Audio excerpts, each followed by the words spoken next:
any thoughts that are stressful are most likely not true, but don't take my word for it, figure it out for yourself. Put them through inquiry, look at them deeply, and you'll see a deeper truth.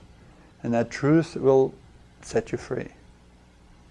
So when this experience from the past comes up, you see the attachment. Well, don't torture yourself about being attached.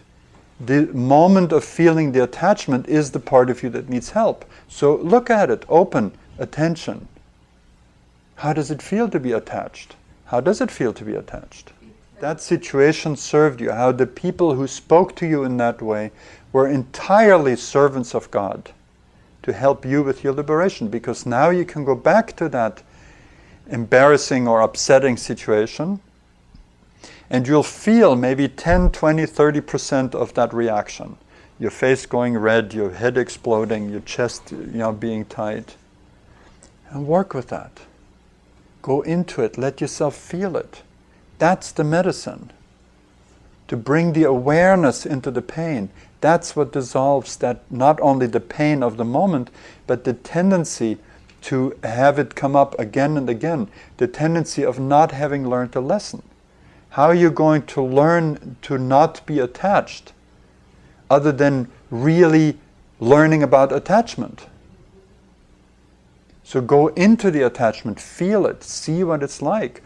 That will show you how much better it is not to be attached.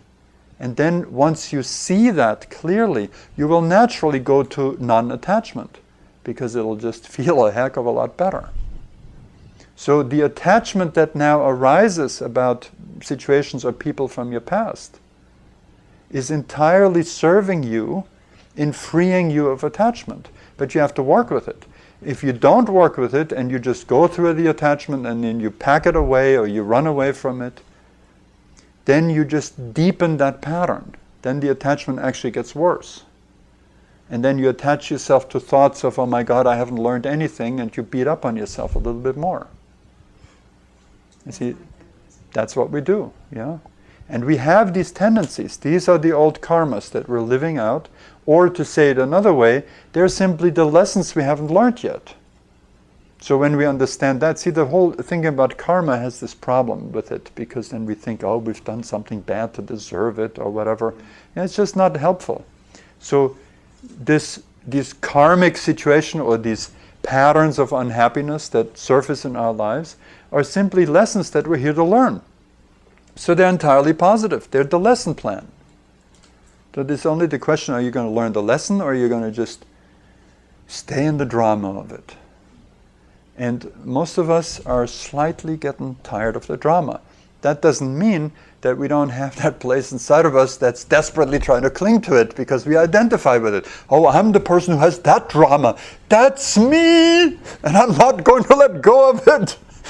And then you recreate it again and again because it just feels so good to be so miserable. You know, it doesn't feel good, but that's me, so I'm damn well going to hold on to it. So when we see these patterns even of holding on, of self-sabotage, of pain body drama, right? When we see them, they don't get us anymore.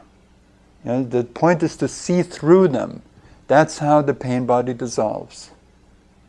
Now you cannot see through it unless you look at it first. Open attention. Open up to it, pay attention, and then it dissolves. In its own time. It's not your job to dissolve it. That's another ego trip and control trip we try to do, right? But you bring attention to it, you bring openness to it, you bring presence into it, and that is the remedy, that is the antidote, and it frees you in its own time. These old patterns just disperse. They cannot stay together, congealed, and continuing to torture you when you bring that awareness into it. It's like darkness cannot be there after you bring the light into it.